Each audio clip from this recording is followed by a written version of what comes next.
کہ یہاں معاشرے اور ریاست کی تعمیر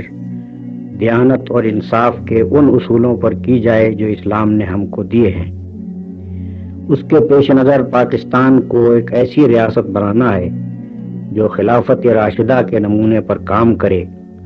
ظلم، ناجائز استحصال اور اخلاقی بے راہ روی کی ہر شکل کو مٹائے اور زندگی کے ہر پہلو میں عدل قائم کر دے، جو ایک خادم خلق ریاست ہو، ہر شہری کے لیے بنیادی ضروریات زندگی کی فراہمی کی ضمانت دے، تمام جائز ذرائع سے ملک کی دولت بڑھائے اور اس دولت کی منصفانہ تقسیم کا انتظام کرے، جو صحیح معنوں میں ایک جمہوری ریاست ہو۔ عوام اپنی آزاد مرضی سے جن لوگوں کو اس کا اقتدار سونپنا چاہیں وہی انتخابات کے ذریعے سے برسر اقتدار آئیں، اور جنہیں اقتدار سے ہٹانا چاہیں ان کو انتخابات کے ذریعے سے بآسانی ہٹا سکیں۔ انہی مقاصد کے لیے جماعت آئندہ انتخابات میں حصہ لے رہی ہے۔ ملک کو اس وقت جو مسائل درپیش ہیں ان کے بارے میں جماعت کا نقطہ نظر یہ ہے کہ پاکستان مسلمانوں کی قربانیوں سے قائم ہوا ہے، اور یہ قربانیاں انہوں نے اس غرض کے لیے دی تھیں کہ یہاں وہ اسلامی احکام اور اصولوں کے مطابق زندگی بسر کر سکیں۔ اس لیے یہاں کسی نظریاتی کشمکش کا کوئی جواز نہیں ہے۔ یہ بات ہمیشہ کے لیے طے شدہ سمجھی جانی چاہیے کہ یہ ایک اسلامی مملکت ہے۔ پاکستان کا قیام اس وجہ سے ممکن ہوا تھا کہ مسلمانوں نے نسل، علاقے، زبان اور طبقات کے تمام تعصبات کو دل سے نکال کر محض مسلمان ہونے کی حیثیت سے اس کے قیام کے لیے متحدہ جدوجہد کی تھی۔ اسی اتحاد کی بدولت وہ علاقے مل کر ایک ملک بن گئے جن کے درمیان نہ زبان ایک تھی، نہ رہن سہن کا طریقہ ایک تھا، اور نہ کوئی جغرافی اتصال پایا جاتا تھا۔ آج بھی یہی اتحاد اس ملک کی وحدت و سالمیت کے لیے واحد ضمانت ہے۔ ملک کی آبادی کے مختلف عناصر میں یگانگت کے احساس کو برقرار رکھنے اور نشو و نما دینے کے لیے یہ قطعی ناگزیر ہے کہ اس اسلام پر عمل کیا جائے جس کے نام سے یہ ملک وجود میں آیا ہے، اور سیاسی، معاشرتی اور معاشی حیثیت سے مکمل انصاف قائم کیا جائے جس سے ملک کے تمام علاقے اور باشندگان ملک کے تمام گروہ اور طبقے اپنے حقوق کے معاملے میں پوری طرح مطمئن ہوں۔ جماعت اسلامی نے اپنے اسی نقطہ نظر کے مطابق ایک مفصل منشور مرتب کیا ہے جس میں آئین، قانون، نظم و نسق، تعلیم، مذہبی و اخلاقی اصلاحات، معاشی اصلاحات، قومی صحت، اسلامی فرقوں کے حقوق، غیر مسلم اقلیتوں کے حقوق، خارجہ پالیسی اور پارلیمانی پالیسی کے بارے میں جماعت کے پروگرام کو پوری وضاحت کے ساتھ پیش کر دیا گیا ہے۔ اس میں سب سے پہلے آئین کے مسئلے کو لیا گیا ہے۔ آئندہ انتخابات کے متعلق یہ بات سب کو معلوم ہے کہ ان کے نتیجے میں جو قومی اسمبلی وجود میں آئے گی اس کو 120 دن کے اندر ملک کا آئین بنانا ہوگا، اور اس کی طرف اقتدار صرف اس صورت میں منتقل ہوگا جب وہ مقررہ مدت کے اندر آئین بنا لے گی اور اس کے بنائے ہوئے آئین کو صدر کی توثیق حاصل ہو جائے گی۔ ہم نے اپنے منشور میں اس کام کو ممکن اور آسان بنانے کے لیے یہ بات تجویز کی ہے کہ قومی اسمبلی نئے سرے سے کوئی آئین بنانے کی کوشش نہ کرے، بلکہ 1956 کے آئین میں 4 ضروری ترمیمات کرنے کے بعد اس کو ملک کا آئین قرار دے دے تاکہ اقتدار جلدی سے جلدی عوام کے نمائندوں کی طرف منتقل ہو جائے اور ایک جمہوری حکومت ملک میں کام کرنا شروع کر دے۔ باقی جو تغیر و تبدل بھی اس آئین میں کرنا مطلوب ہو وہ بعد میں کیا جا سکتا ہے۔ وہ 4 ترمیمیں جو 1956 کے آئین میں ہم کرنا چاہتے ہیں: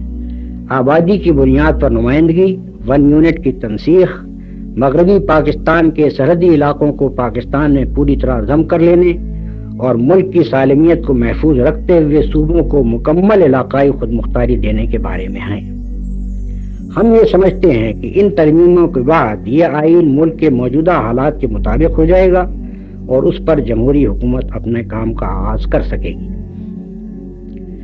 مشرقی پاکستان کی معاشی پسماندگی دور کرنے اور اس کو ہر لحاظ سے مغربی پاکستان کے برابر لانے کے لیے ہمارے منشور میں ایک واضح پروگرام پیش کیا گیا ہے جس کے چند نمایاں اجزاء یہ ہیں: 1.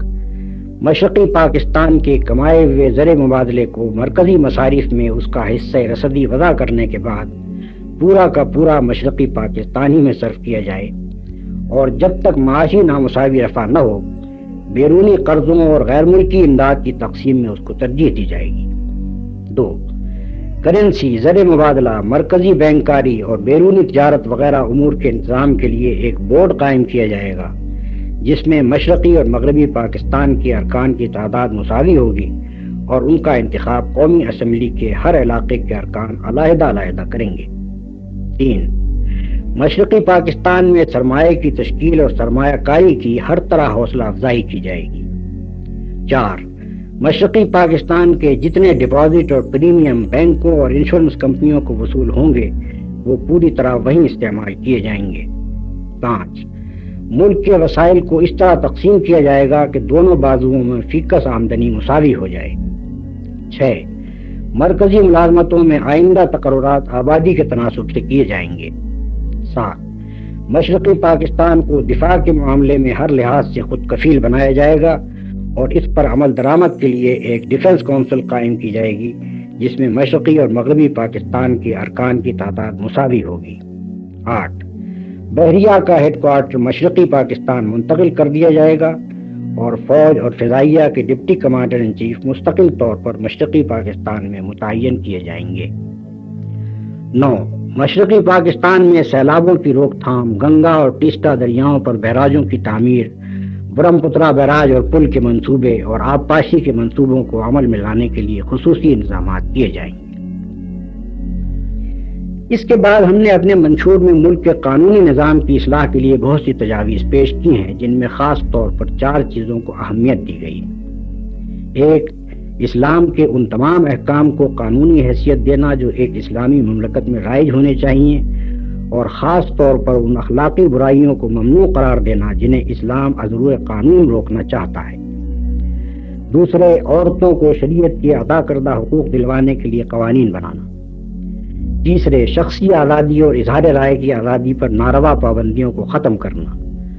4، انصاف کو آسان اور سستا بنانا۔ مسلمانوں کو اسلامی زندگی بسر کرنے کے قابل بنانے کے لیے ہمارا پروگرام یہ ہے کہ تمام ذرائع نشر و ابلاغ اور ذرائع تعلیم سے کام لے کر مسلم عوام میں اسلامی عقائد اور تعلیمات کا ضروری علم پھیلایا جائے، مساجد کو مسلم معاشرے میں مرکزی حیثیت دی جائے اور ان کے لیے تربیت یافتہ امام اور خطیب تیار کیے جائیں، اوقاف کا صحیح انتظام کیا جائے، مسلمانوں کو دینی فرائض کی ادائیگی کے لیے ترغیب بھی دی جائے اور تمام ممکن سہولتیں بھی بہم پہنچائی جائیں۔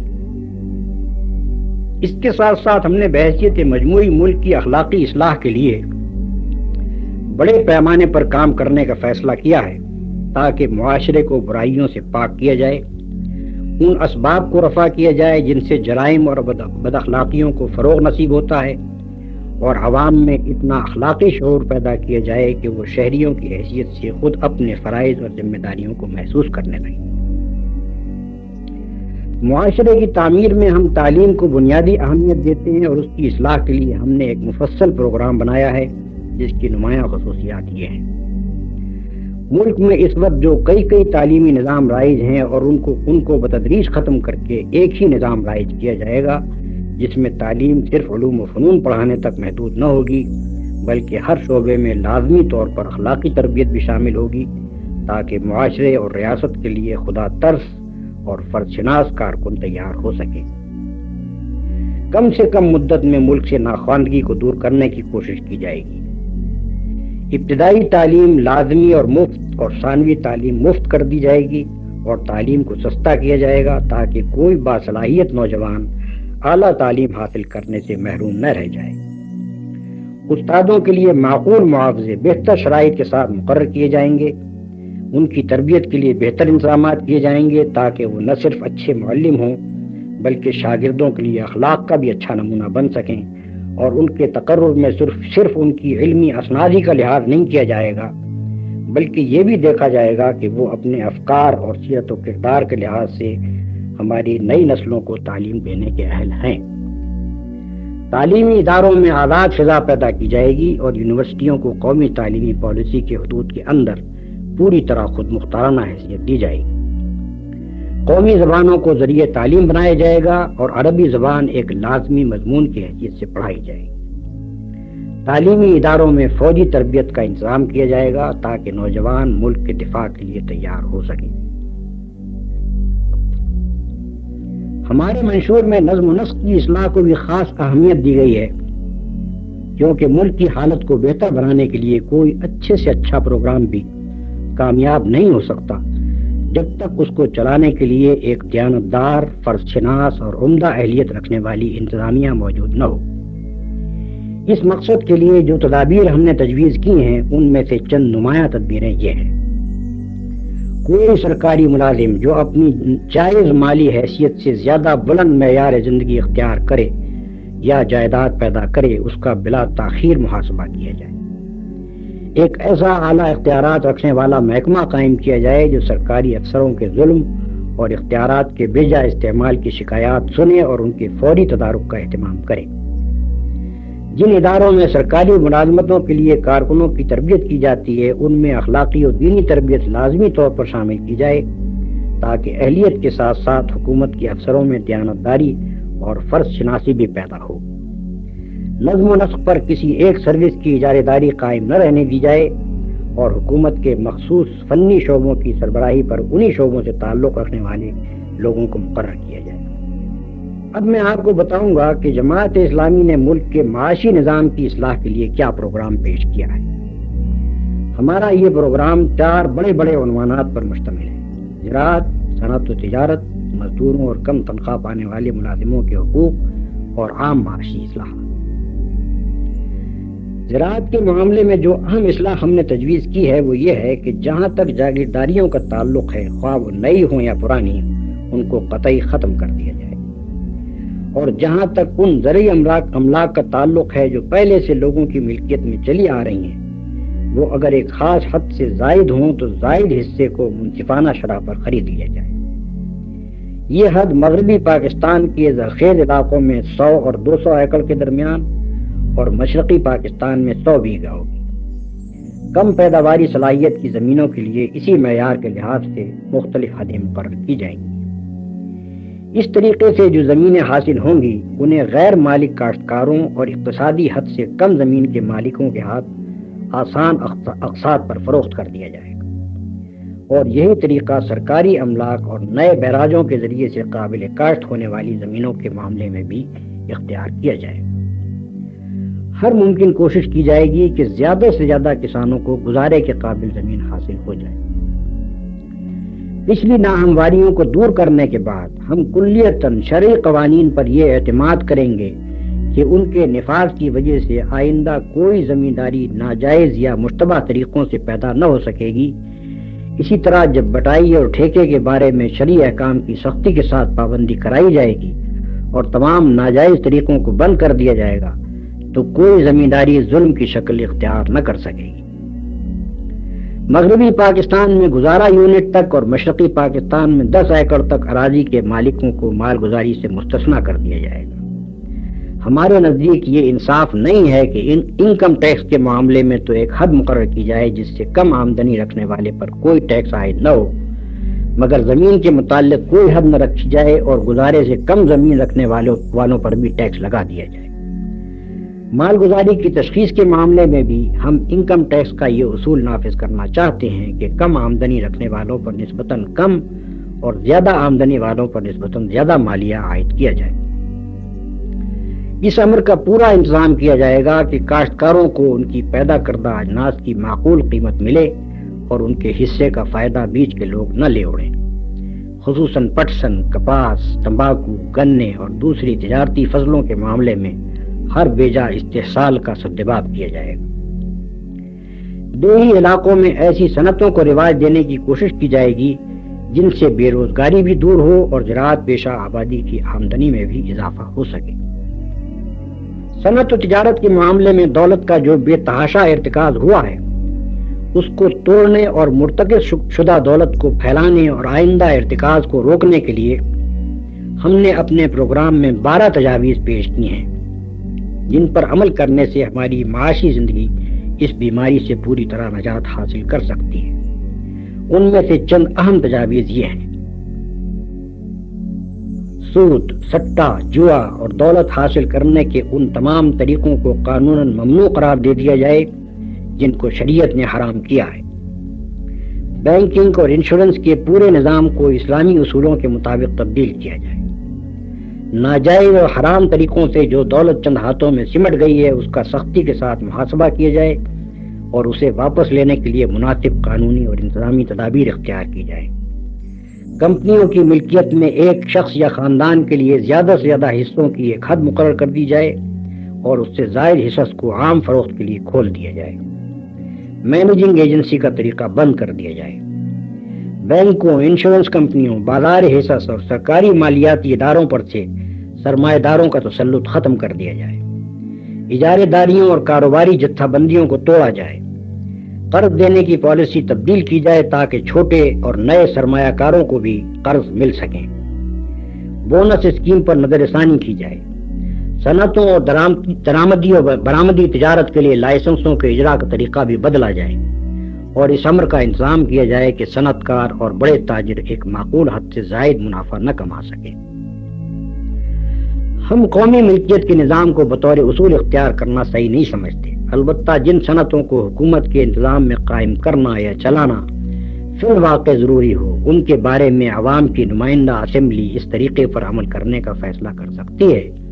اور ایسا کوئی فیصلہ کرتے ہوئے یہ اطمینان کر لینا ضروری ہے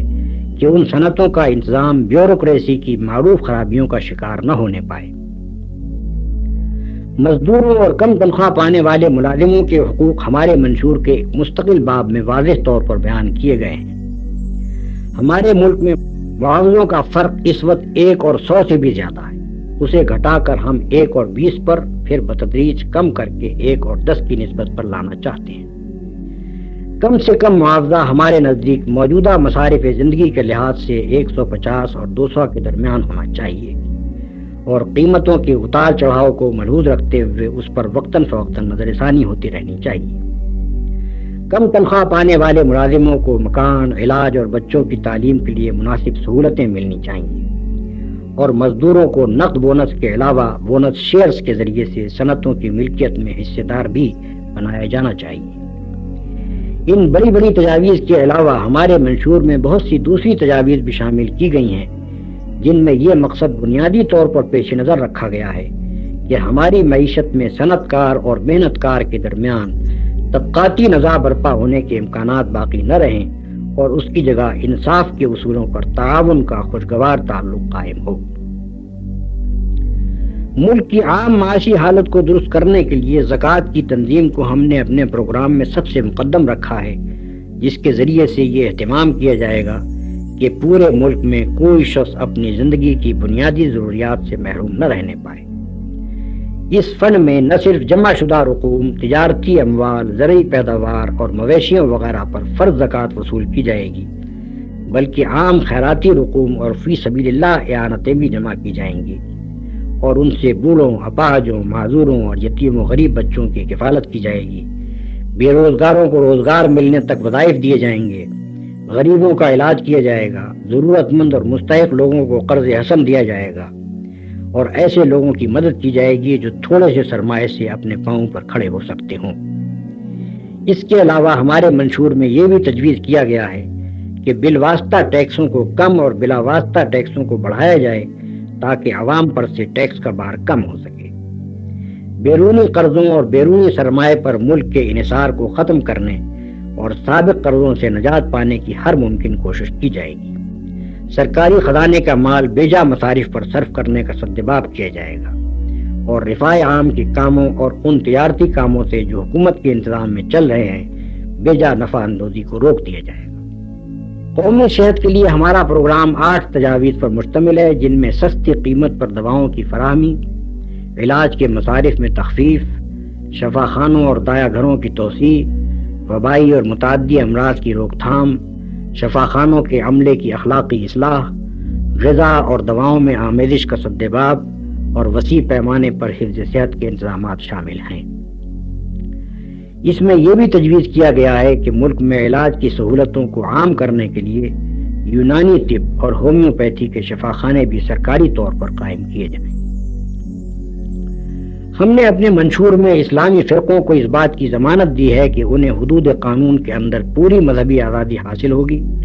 اپنے پیرووں کو اپنے مذہب کی تعلیم دینے کا پورا حق حاصل ہوگا، ان کے شخصی معاملات کے فیصلے ان کی اپنی فقہ کے مطابق کیے جائیں گے اور وہ اپنے خیالات کی اشاعت آزادی کے ساتھ کر سکیں گے۔ غیر مسلم اقلیتوں کو بھی ہم نے اسی طرح تمام شہری اور قانونی حقوق اور مذہب و عبادت، تہذیب و ثقافت اور پرسنل لاء کے تحفظ کی ضمانت دی ہے۔ منشور کے ایک مستقل باب میں ہماری خارجہ پالیسی کے اصول اور مقاصد بھی بڑی وضاحت کے ساتھ بیان کر دیے گئے۔ ہم ایک مسلمان قوم ہیں، دنیا میں ہمارا یہ قومی وصف نمایاں ہونا چاہیے کہ ہم راست باز اور عہد و پیمان کے پابند ہیں، حق و انصاف کے حامی اور ظلم و زیادتی کے مخالف ہیں۔ ہم بین الاقوامی امن چاہتے ہیں، مگر بین الاقوامی عدل کے بغیر دنیا میں امن کا قیام ہمارے نزدیک ممکن نہیں ہے۔ سامراجیت اور استعمار، خواہ مغربی ہو یا مشرقی، ہماری نگاہ میں یکساں قابل مذمت ہے، اور ہماری ہمدردی ہمیشہ ان مظلوم قوموں کے ساتھ ہوگی جو اس کی شکار ہوں، خصوصاً مسلمان جہاں بھی ظلم و ستم کا نشانہ بن رہے ہیں۔ ہم ان کی لازماً حمایت کریں گے، کیونکہ یہ ہماری انسانیت کا تقاضا بھی ہے اور ہمارے دین کا تقاضا بھی۔ ہم دنیا کی تمام قوموں کے ساتھ دوستی چاہتے ہیں، مگر کسی ایسی دوستی کے قائل نہیں ہیں جس سے ہمارے نظریہ حیات یا ہماری آزادی پر آنچ آتی ہو۔ ہماری خارجہ پالیسی آزاد ہوگی۔ دنیا کی بڑی قوموں کے بلاکوں کی کشمکش سے ہم اپنے ملک کو بالکل الگ رکھیں گے۔ کشمیر، فرقہ بند اور ہندوستانی مسلمانوں کے ساتھ ظلم وہ بنیادی مسائل ہیں جنہیں انصاف کے ساتھ حل کیے بغیر ہمارے نزدیک پاکستان اور ہندوستان کے تعلقات درست نہیں ہو سکتے۔ مسلم ممالک کے ساتھ ہم قریب ترین برادرانہ تعلقات رکھنا اور بڑھانا چاہتے ہیں۔ ہماری پوری کوشش یہ ہوگی کہ اپنے مشترک مفادات کے لیے ان کے درمیان گہرا تعاون ہو۔ منشور کے آخر میں جماعت اسلامی نے اپنی پارلیمانی پالیسی کو بھی صاف صاف بیان کر دیا ہے۔ مرکز یا صوبوں میں جہاں بھی اس کی پارلیمانی پارٹی کو اکثریت حاصل ہوگی، وہ حکومت کی باغ ڈور سنبھال کر ایمانداری کے ساتھ اپنے منشور پر عمل کرنے کی کوشش کرے گی، اور اگر وہ ایسا نہ کر سکے تو حکومت چھوڑ دے گی۔ دوسری کسی پارٹی کے ساتھ مخلوط حکومت وہ صرف اس صورت میں بنائے گی جبکہ اسے یہ توقع ہو کہ اس حکومت میں اپنے اصول اور مقاصد کے مطابق کام کرنا اس کے لیے ممکن ہوگا۔ بصورت دیگر وہ حزب اختلاف کی حیثیت سے کام کرے گی، لیکن جماعت اسلامی کبھی اختلاف برائے اختلاف کے قائل نہیں رہی ہے۔ حکومت خواہ کسی پارٹی کی بھی ہو، جماعت اس کے صحیح کاموں میں اس کا ساتھ دے گی اور غلط کاموں کی بہرحال مخالفت کرے گی۔ یہ ہے جماعت اسلامی کے منشور کا خلاصہ۔ اس سے اندازہ کیا جا سکتا ہے کہ ہم قومی زندگی کے ہر پہلو کی اصلاح کا ایک جامع پروگرام لے کر آئے ہیں۔ کسی ایک پہلو پر ہم نے اتنا زور نہیں دیا ہے کہ دوسرے پہلوؤں کو نظر انداز کر دیا ہو۔ پاکستان پائندہ باد۔